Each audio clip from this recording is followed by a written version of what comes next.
আজি নিশ্চয় আপোনালোকে দেখিছে আসাম পুলিচ সিলেবাস ফ্লো কৰক জিকে 20 মাৰ্কছত পাব 100% ৰিটাৰ্ণ এক্সামত কমন আপোনালোকে যে দেখিছে জিকে 20 মাৰ্কছ পাব 100% ৰিটাৰ্ণ এক্সামত কমন এইখন যদি সঁচাকে যদি আপোনালোকে ফলো কৰে আসাম পুলিচৰ আপোনালোকে নিশ্চয় গম পায় আসাম পুলিচৰ আমাৰ জিকে কিমান নম্বৰ আহিব জিকে 20 মাৰ্কছৰ আহিব আসাম পুলিচৰ আমাৰ জিকে 20 মাৰ্কছ আৰু যদি 100% মই গ্যাৰান্টি দি ক'ব আপোনালোকে যদি এই সিলেবাসখন যদি ফলো কৰে জিকে আপোনালোকে 20 ভিতৰত নহলো আপোনালোকে 18 নম্বৰ বা 17 নম্বৰ পাব বা 20ও পাব পাৰে আপোনালোকে ভালকে কষ্ট কৰিব লাগিব ডিটেইলছত চাই যাব লাগিব গতিকতে ভিডিওটো আপোনালোকে স্কিপ নকৰাকে ধুনিয়াকে চাব আপোনালোকৰ হেল্প হ'ব মোৰ একো হেল্প নহয় গতিকতে আপোনালোকৰ কাৰণে ভিডিওটো আনি দিছো মোৰ গা বেয়া যদি আপোনালোকৰ হেল্প হওক বুলি এক্সামলৈ বেছি দিন নাই বহুতে জনা নাই কেনেকৈ কি চাব লাগিব জিকেটো আপোনালোকে বেছিকে মানে গুৰুত্বপূৰ্ণ সহকাৰে চাবই লাগিব কাৰণ কেলে 20 মাৰ্কছ আছে বলকচোন আলোচনা কৰো চাওক আপোনালোকে শ্ৰীমন্ত শংকৰদেৱৰ ৰচনাখন শ্ৰীমন্ত শংকৰদেৱৰ অকল ৰচনাখন চালি নহব আপোনালোকে কি চাব লাগিব শ্ৰীমন্ত শংকৰদেৱৰ বিষয় শ্ৰীমন্ত শংকৰদেৱৰ ঘৈণীয়েক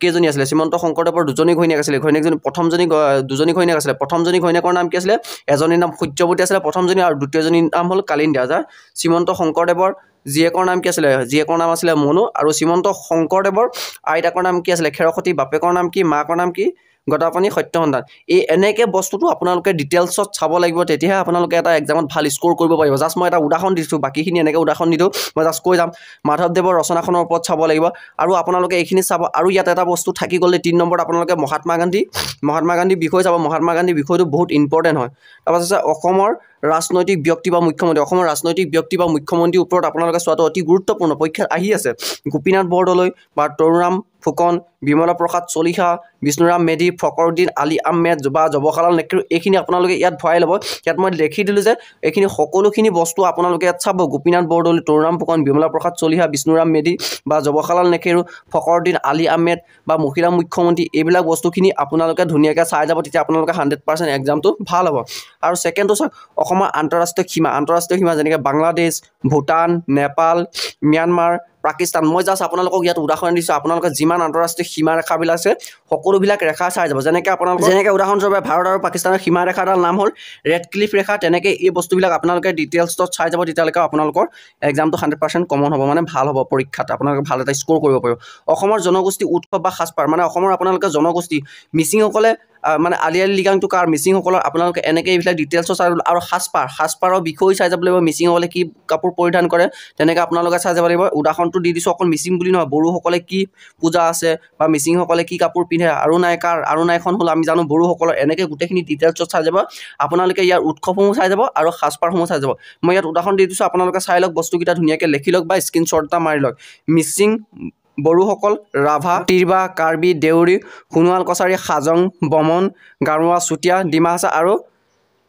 ফাকিয়াল বা টাই ফাকিয়াল এইখিনিৰ ওপৰত আপোনালোকে সাজপাৰৰ ওপৰত চাব আৰু কি মানে সাজপাৰো চাব আৰু কি পূজা কৰে সেই পূজা পাতলৰ ওপৰত চাই যাব তাৰপৰা অসমৰ ৰাষ্ট্ৰীয় উদ্যানসমূহৰ নাম যেনেকৈ আপোনালোকৰ ধৰক কাজিৰঙাখন চাব বা কাজিৰঙা ওৰাং ৰাষ্ট্ৰীয় উদ্যান ডিগবৈ চাখোৱা ৰাষ্ট্ৰীয় উদ্যান নামেৰি ৰাষ্ট্ৰীয় উদ্যান মানাস ৰাষ্ট্ৰীয় উদ্যান ৰায়মনা ৰাষ্ট্ৰীয় উদ্যান দিহিং পাটকাই ৰাষ্ট্ৰীয় উদ্যান আপোনালোকে জানে যদিও মই লিখি দিছোঁ মানে এটা কমপ্লিট ভালকৈ এটা চিলেবাছ বনাইছোঁতো যেনেকৈ ধৰক কাজিৰঙা ৰাষ্ট্ৰীয় উদ্যান হ'ব পৰীক্ষাত আহিব পাৰে কেইখন জিলাৰ ভিতৰত মানে আছে কোনকেইখন জিলাৰ ওচৰত আছে কাজিৰঙাখন ৰাষ্ট্ৰীয় উদ্যান কিখন জিলা ওচৰত আছে বুলি ক'লে আপোনালোকৰ 4খন জিলাত আছে নাম কিখন কি আপোনালোকৰ নাম কিখন হ'ল গোলাঘাট জিলা শোণিতপুৰ জিলা বিশ্বনাথ জিলা আৰু নগাঁও জিলা এই 4খন জিলাত কাজিৰঙাখন ওচৰত আছে তেনেকৈ আপোনালোকে চাওক ওৰাং ৰাষ্ট্ৰীয় উদ্যান ক'ত আছে তেনেকৈ সেইবিলাক বস্তুখিনি ডিটেইলছত আপোনালোকে চাওক তাৰপৰা অভয়াৰণ্যৰ ওপৰতো চাব লাগিব যেনেকৈ আমাৰ আমচাং অভয়াৰণ্য গৰমপানী অভয়াৰণ্য আৰু আছে আপোনালোকে ভালকৈ চাব হুলুঙাপাৰা গিবান অভয়াৰণ্য চক্ৰশিলা অভয়াৰণ্য তেনেকৈ অভয়াৰণ্য আৰু আছে অভয়াৰণ্য গোটেইখিনি অভয়াৰণ্য চাব আৰু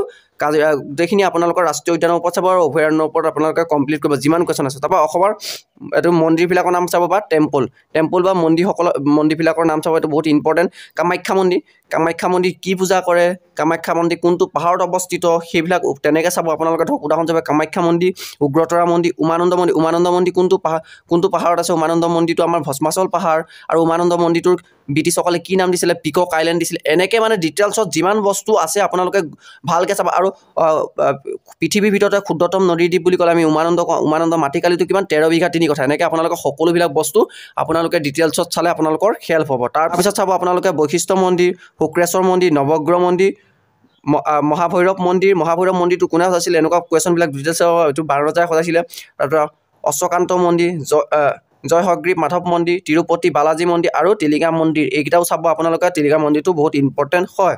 তাৰপিছত আছে অসম বুৰঞ্জী আপোনালোকে কি বস্তুখিনি চাব যাব, মানে কেনেকুৱা ধৰণে ট্ৰফিকখিনি চাই যাব, যেনেকৈ ধৰক দানৱ বংশটো ইম্পৰ্টেণ্ট হয়, নৰকাসুৰৰ বংশটো ইম্পৰ্টেণ্ট, ভগদেউটো ইম্পৰ্টেণ্ট, বাৰনজা ইম্পৰ্টেণ্ট আৰু শিলালিপি তাম্ৰলিপি এইটো ইম্পৰ্টেণ্ট, আৰু প্ৰাগজ্যোতিষপুৰ কামৰূপ এইকেইটা বস্তু হ'ল অসম বুৰঞ্জী ইম্পৰ্টেণ্ট। তাৰপিছত আহি গ'ল আমাৰ ৰাজনৈতিক বুৰঞ্জী বুলি কয় কিটা পৰে, বমন বংশটো পৰে, আপোনালোকৰ ভাস্কৰ বমন পৰে, শালস্ত্ৰ বংশ পৰে, পাল বংশ পৰে, কৰ্মতা ৰাজ্য পৰে, আৰিমুৰ বংশ পৰে, খেন বংশ পৰে, চুতীয়া ৰাজ্য পৰে, কোচ ৰাজ্য পৰে, নৰনাৰায়ণ আৰু চিলাৰায় কছাৰী ৰাজ্য, এইখিনি বস্তু আমাৰ হ'ল ৰাজনৈতিক বুৰঞ্জী ইম্পৰ্টেণ্ট বস্তু। এইখিনিও আপোনালোকে চাই যাব, কোনটো বংশ কি আৰু কোনটো বংশ মানে কোন ৰজাই কি বংশটো সৃষ্টি কৰিছিল, সেই বস্তুটো আপোনালোকে ধুনীয়াকৈ চাই যাব ৰাজনৈতিক বুৰঞ্জী। এইখিনি আপোনালোকৰ বহুত ইম্পৰ্টেণ্ট কুৱেশ্যন। তাৰপিছত আছে অসমৰ বৃহত্তমৰ ওপৰত চাই যাব লাগিব, যেনেকৈ উদাহৰণস্বৰূপে মই ৰাখিছোঁ আপোনালোকৰ অসমৰ বৃহত্তম মন্দিৰ চাই যাব। আগতে আছিলে শিৱদৌলটো আছিলে অসমৰ বৃহত্তম মন্দিৰ, কিন্তু এতিয়া শিৱদৌলটো নহয়, বহুতে ভাবি আছে শিৱদৌল। গতিকে আপোনাৰ এতিয়া অসমৰ বৃহত্তম মন্দিৰ কিন্তু আপোনালোকে কওকচোন, অসমৰ বৃহত্তম মন্দিৰ হ'ল এতিয়া মহামৃত্যুঞ্জয় মন্দিৰটো ক'ত অৱস্থিত? পুৰণি গুদামত নগাঁৱত অৱস্থিত। কিন্তু মহামৃত্যুঞ্জয় মন্দিৰটো কিমান ফুট উষ্ণতা বুলি ক'লে 100 আপোনালোকৰ 26 ফুট উষ্ণতা, 126 ফুট মানে 126 আপোনালোকৰ উষ্ণতা। এতিয়া তাৰপিছত বৃহত্তম ৰেল ষ্টেচন বুলি ক'লে আমাৰ গুৱাহাটী হয়। আৰু বৃহত্তম নদীদ্বীপ বুলি ক'লে কি হ'ব? বৃহত্তম নদীদ্বীপ মাজুলী, আপোনালোকে নিশ্চয় গম পায়, তেনেকৈ আপোনালোকে ডিটেইলছত চাবা। আৰু দীৰ্ঘতম পথ বা ৰেল দলং, চবতকৈ মানে পৃথিৱীৰ ভিতৰত ডাঙৰ আমাৰ অসমত মানে ৰেল দলংখন কোনখন? বগীবিল দলংখন। বগীবিল চবতকৈ ৰেল দলঙৰ ভিতৰত অসমৰ ভিতৰত চবতকৈ ডাঙৰ দলং হ'ল বগীবিল দলং। বগীবিল দলঙৰ মূল দৈৰ্ঘ্য কিমান? যেনেকৈ আপোনালোকৰ উদাহৰণস্বৰূপে কিমান আছিলে? 4.94 কিলোমিটাৰ। এনেকুৱাখিনি বস্তু আপোনালোকে ডিটেইলছত চাই যাব। তাৰপৰা দীৰ্ঘতম নদীদ্বীপ চাওক সুদানগৰ আমাৰ কিমানটা আছে? ডিগবৈ সুদানগৰ, নুমলীগড় সুদানগৰ, এইখিনি যিমান সুদানগৰ আছে, সুদানগৰৰ ওপৰত আপোনালোকে গোটেইখিনি বস্তু সম্পূৰ্ণকৈ চাই যাব। উষ্ণতম মন্দিৰ মই ইয়াত কৈছিলোঁ চবতকৈ ওখ মন্দিৰটোৰ বা আৰু বৃহত্তম পুখুৰী আপোনালোকে চাই যাব। সৰ্ববৃহত্তম পুখুৰী হ'ল আমাৰ এইটো কি জয়সাগৰ পুখুৰী। কোনে সদাইছিলে? ৰুদ্ৰ সিংহই সদাইছিলে। আৰু ইয়াত আপোনালোকে চাই যাব বৃহত্তম নামঘৰো চাই যাব, বহুত ইম্পৰ্টেণ্ট। বৃহত্তম নামঘৰ আছে ক'ত? কলিয়াবৰ আমাৰ টিয়কত অৱস্থিত আছে বৃহত্তম নামঘৰ। আপোনালোকক আজি যিখন আছাম পুলিচৰ চিলেবাছ দিলোঁ, এই চিলেবাছখন যদি আপোনালোকে ভালকৈ ফ'ল' কৰে, আপোনালোকৰ 100% ৰিটেন এক্সামৰ কাৰণে বহুত বেছি এটা হেল্প হ'ব। আপোনালোকৰ 20 মাৰ্কছৰ ভিতৰত 20 মাৰ্কছ ল'বলৈ আপোনালোকে সক্ষম হ'ব, মানে লাভ কৰিব। তো আপোনালোকৰ ওপৰত ডিপেণ্ড কৰিব আপোনালোকে কিমানটো ফ'ল' কৰে। চিলেবাছখন যদি ফ'ল' কৰে, মই ভাবোঁ আপোনালোকৰ জিকেত প্ৰব্লেম নাথাকে।